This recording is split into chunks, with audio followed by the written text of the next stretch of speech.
just normal, but wow, it was so good. So then I was talking with someone about the something that they'd bought online and the whole experience for them of the receiving, and it was so good that she wanted to take photos and put it on socials and all of that.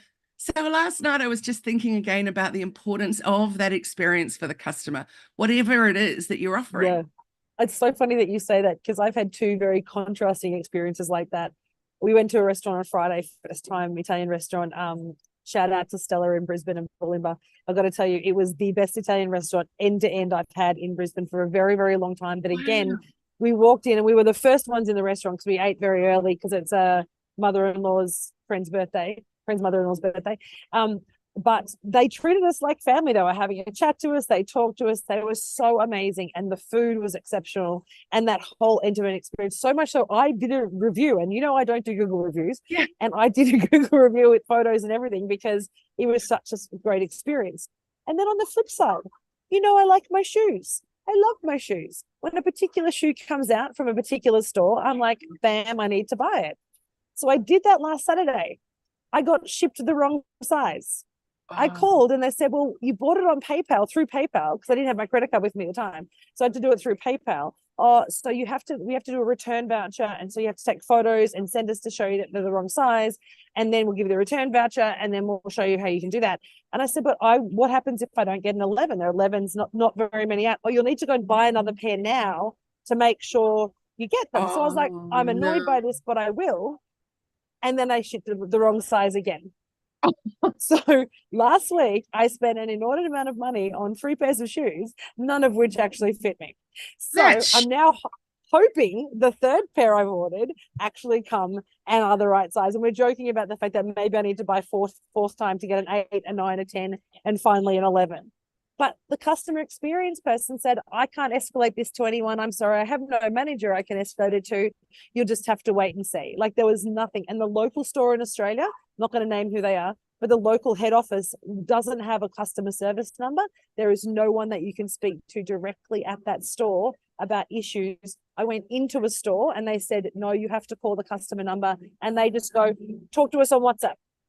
So I was like, so contrasting. So I completely understand that if we didn't love shoes so much and there were only 2 places that you could buy these shoes retail, we probably wouldn't be shopping at this particular place anymore. I've got to tell you. that's just extraordinary. And you know what? It is good that we're talking about this with us wanting to talk about the importance of your landing page because I had a similar experience recently, but I never ended up buying the thing. So I Googled plus size kimonos, and this one particular one came up that I absolutely loved. I've never loved anything so much in all my life. So anyway, I go to the site and it says there will be a 6-week wait because it's shipped through something or other else.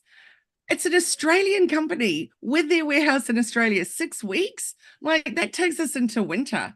What on Are they earth? making it? Are Yeah, they exactly. sourcing the So silk from it's fair worms? trade, Indian, et cetera, et cetera. But the issue is for me that it says one size fits all. There's not a single measurement on the whole page. But not only that, the model wearing it, there's no shots of the actual kimono. It's like lifestyle shots of this size 6 model with a bikini on and then this Mm. kimono over the top. So I can't even really tell what kind of a size that it is. Size. So anyway, I emailed them and I said a couple of things. First one is there's no measurements. Can I please have some measurements? Number two, it did show up because I searched for plus size, but the model in it is so far from that. And the 6-week wait is a little, concerning. And I look at other things on your site and they all say 6-week wait. So I'm like, I'm curious. Anyway, they never replied. So next thing I receive an email from them with a special discount to buy this exact thing. And everywhere I go online, I'm being followed by their ads with this one kimono, which is very triggering. So I got in touch with them through their chat and I said, your ads are doing a great job, but also not because your customer service didn't ever followed up. So the ads are actually more frustrating and irritating, which is wasting your money, blah, blah, blah. Anyway, so she says, sorry, there's no one that I can ask for the measurements of it. And no, we won't be able to change the website and put dimensions on. So again, same experience as you, total lack of who then Yep. can help. So Yep. they've missed a sale. And how bizarre is that? Why have a business? Why have opportunity, you're giving people an option to get help, but then you're not actually giving any help. Yeah, I know. It's like I had to include a customer service box, so I've done that, but I don't actually want to do it. So Yeah. this is kind of annoying to Yes. me. Yeah. So annoying. Absolutely. Yeah. So annoying. So But annoying indeed. it's important when we're talking about landing pages, you said, because most landing pages are designed as a sales page. Like they're either a capture page, or they're an email capture page, or a squeeze page, so you're actually getting people to purchase from you. And so getting the landing page right and making sure there is that customer experience when you land on that is so important. And so I Oh, know we talked about importance of websites last week, but the landing page to some extent is almost more important, because it's the thing that's often driving them to search the rest of your website, when is particularly in that sales page. And you see so many websites and so many systems doing the landing page as their main form of lead capture. So yeah. I know you've got 9 amazing tips for us today. I'm going to So zip through them super fast.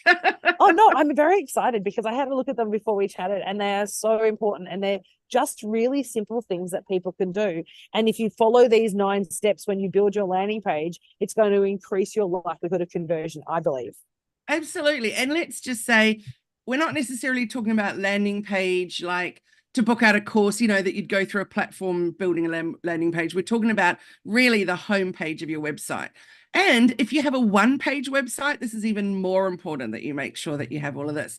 But the first one, let's think about your header design, because your header design, that can be where it's your navigation in there, it's your logo in there, it's where people can see the search button. How often do we find a website that doesn't even have a search on it, and that the navigation might be complicated? So if there's no search, what hope have I got of finding the actual thing that I'm looking for?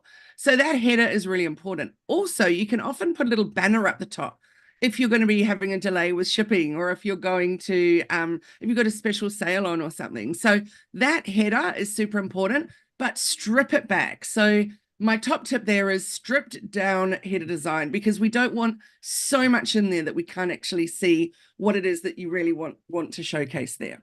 So that's And the I think first one. that is so important. I know when you're stripping back, though, the 2 things that I think are critical, though, in addition to that search bar, are your socials. Have your social or contact button at Yes. the top. So strip it back if you need to, but make sure there's at least your social buttons and a contact option in addition to a search bar. Absolutely. Why is it so often that people have the socials at the bottom in their footer, Yeah. which is important too, Yeah. but not at the top? And we all Yeah. look up and look to the right. And that's where we want to see those See them. socials. Yeah, definitely. So what's your Totally second agree. one? The really enticing hero section. So I usually refer to that as your above the fold. That's an old school newspaper speak. That's your prime real estate. People aren't going to scroll down on your page unless your hero section has really sold them. So making them realize that I'm here and I want to know more. I'm going to stay Yeah. on the site and explore more. So nailing that is so important. One of the examples I saw recently when I bought a new set of headphones is Apple's landing page, Apple's homepage. They've changed recently, and it is one of the most interactive. And as you scroll and even look at it, the dynamics on their front page makes you want to scroll or look or lean in because of the way they're showcasing their products. So if you're wanting to understand what an enticing above the fold hero looks like, it's a really great example, I think. I agree, but I also want to say something else about that, and that is that in Australia, so many people come to me too, and they're like going, "Oh, my site's performing terribly, but look how good it is," and they'll show me this amazing video on their homepage that automatically loads, etc., etc. So the problem with that is basically our country. So when you look at the amount of Australia that just has terrible internet, there are Yep. still parts of Australia with dial-up. There's still Yep. parts that can't get on the NBN. I mean, there's really big issues. So if your landing page is full of all the whiz bang awesomeness that those of us with great internet have, hello, thank you, Starlink. But if you don't have that, then what happens? It just glitches, it won't load. So depending how accessible you want your site to be to the country, as opposed to just those in very good internet spots, then yeah, you really got to think about those Other those items. videos and things. Yeah. So you've got stripped down header design, a really good hero section, being mindful of internet and connection. What's your third tip? What are the benefits of me booking some time with you or buying your product? So we really need a really good, compelling benefits driven piece of content right up at the top there, not necessarily in the hero, but that would be great. But just under that, I need to know, what am I going to get from you? I don't need to know about you straight off the bat. I need to know what's in it for me. I love that. And I think that we always forget about the benefits and the value of why people are in, why am I coming there? What's the point of that? I think that's such a critical aspect to remember. You need to actually make it enticing for them. And unless you tell them what the benefits are, they're not going to know, are they? Absolutely. Next would be some really amazing graphics. So I've been using GIFs on a lot of stuff, particularly on my own website, because they load a whole lot better than video does. You can say more than you can with just one image, for example, or have a slider in there. But images that really speak to people, not just stock images. Stay as far away from stock at that point if you can. Like if you're a service base, I need to see you, or I need to see results from people, or I need to see your incredible products, or whatever it is. But really good supporting imagery is so important. And I think that we talk a lot about making sure that it is a service-based, or whatever it is, have them real images. They don't have to be the most overly produced, perfect images that look like they've been done in a photo, Photoshop to the death of, you want it to be real so it is accessible, and it does give a good indication of what they're purchasing, I think. Absolutely. Yeah. So then what we need to think about is our call to action. And I don't mean 20 call to actions. And this is one of the hardest things I find on my own website, because I offer more than one thing. We all, mostly all, offer more than one thing. So how to pick just one thing that you want people to do. So my suggestion, particularly for service-based, is that one call to action takes them through to a page where it shows us all the things. So rather than try and list every single thing and then try and make people choose at that point, it's super confusing. So a really clear call to action of something you want them to do that they can see repeated through it. And that might actually be just that you want to collect the email address. Whatever it is, make sure it's repeated. And the call to action, I think being clear about that too, is we talk about a clear pathway for people coming. So tell them where you want them to go. So email address, particular page. I think that's so important. And so many people forget the call to action on the front of their website. So many times you look and go, what do I do and where do I find? Give it a clear pathway. Yeah. So we've got our stripped down header design, a really clear hero, understanding what the compelling benefits are going to be there. Make sure the imagery aligns with what you're doing, and that clear call to action. So what else are the most important things to include on a landing page? We need a form that collects email addresses. Now, that could be in a pop-up that gives them a discount, or a pop-up that offers them something incredible. We've got a client who's giving away a little Taylor Swift camera package at the moment. And I haven't looked since Friday, but by Friday, there were already almost 1,000 signups. So that's brand new email addresses. All of them are people that are her ideal audience. So for example, if I did a Taylor Swift giveaway, it's not getting me necessarily the people that I want, but for her crew, that's perfect. So then also we've been sending these emails that then give them a little discount to buy, because they get 2 entries if they've bought during February, and then the draws at the end of February. So it has been a winner of an event, competition, etc. So that's a great way to collect email addresses. So it doesn't always just need to say, hey, here's 10% off if you give me your email address. Like, we need to come up with different reasons why we're collecting email addresses. Or more to the point, what's the benefit for them? Yeah, so what's the exchange? What do I get in exchange for giving you my inbox and giving you access to me on kind of whenever you want me, right? Through the emails. Absolutely. The next one then is social proof. So we need to see testimonials, reviews, some way that it could even be one that you can press play and watch a video of people talking about the awesomeness of it. So that's an incredibly important thing to think about, is what great results have other people had from buying from you or working with you? And we've been working with a client recently, and so their web designers actually put the Google review interface into their website, which is also a really great way. I think in that social proof is if you've got a way to actually have those reviews automatically coming up, the newest one up front, you can then highlight some of the other social proof that you may have, or some of the greatest case studies that you have. That there's so many great little widgets that you include on your website, so you don't have to keep updating them. As soon as you get that review, they get updated. So that does make that easier for people if you're worried about the management of having to manage testimonials or social proof. There's great widgets for socials as well as for things like Google reviews that you can include in there as well, right? Absolutely. And I'll give you an example. So the restaurant I was talking about yesterday was Light Years in Byron. And I received an email in the afternoon when we got home. And in there was, did you have a great time with us? Thanks so much for coming. Please click this link. Now, it didn't go through to a Google review. It went through just to a page on their website. And I could say, I can't remember what the options were, but they were actually pretty good. So one was, I had the best time ever, something like that. Second one was, it was great, but it could have been better. And I think you might have, if you'd chosen that, you might have had the option to write something, whatever. But number one, which I chose, then said, thanks so much. And now would you like to share your experience with the world by leaving a Google review? So like you, I also uploaded photos and stuff too on that Google review. So it was clever. cleverly done. Yeah, really done one. I love that. And that way of doing it, so it's not shoving in your face to give us a Google review. It's tell us what your experience was first, and then you can do the opt-in of a Google review, so you don't feel like you're being bombarded with the request of tell me how great we were and tell the world how great we were, because you may not want to. And what if it wasn't great? And straight away I went and left a really scathing review. Yeah, very much. And so we've got two more. Social proof is so important. But what are the other two pieces that we want to consider when we're building our landing pages? Let's put in some FAQs. We're not even going to talk about the gloriousness of your SEO when you put some FAQs in there. That's a whole nother talk, but that's so important. So keep that in mind. But FAQs are a great way to answer people's questions without them having to get in touch with you and ask another question, etc. So yes, all of those are good. I'm having a little glitch, Jenny. Oh, okay.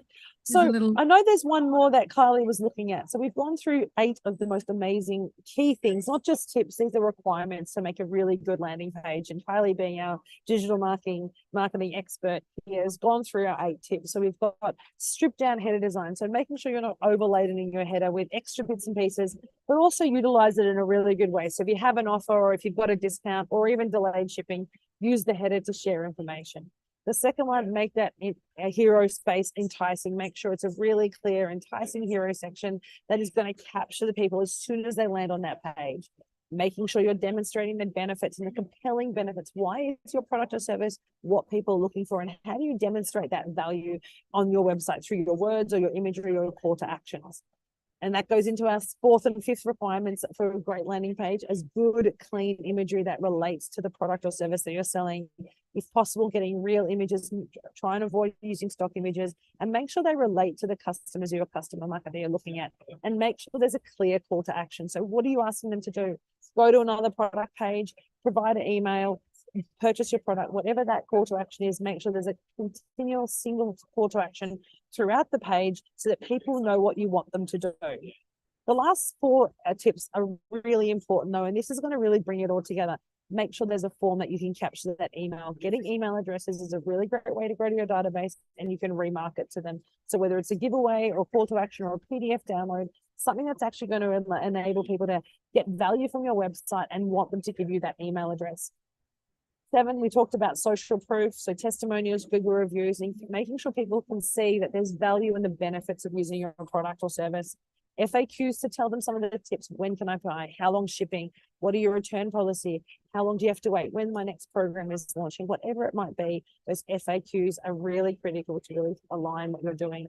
And lastly, just like we talked about a stripped down header, we want a minimalist footer design. There's nothing worse on a landing page than having a footer that has almost the entire website laid out and almost too much information. So I don't really know what I'm looking for.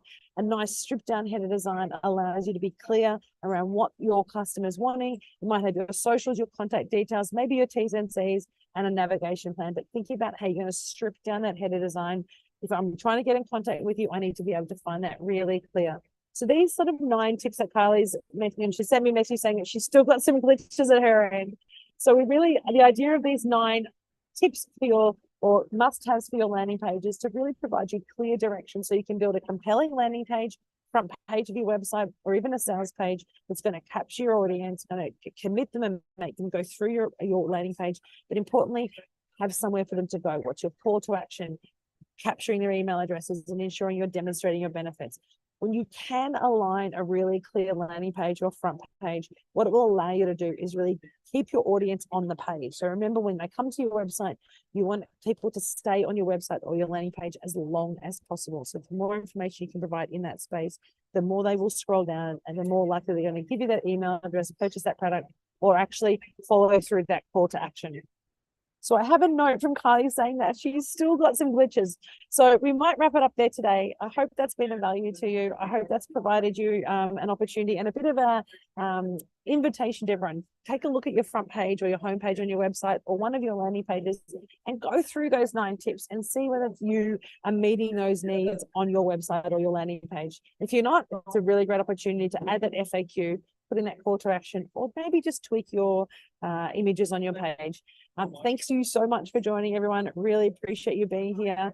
It's great to see you for Bite Size Live Podcast again. Be sure to subscribe and follow us so you don't miss any future episodes, but we'll see you next Monday morning. Thanks, everyone. We'll see you next time. Bye for now.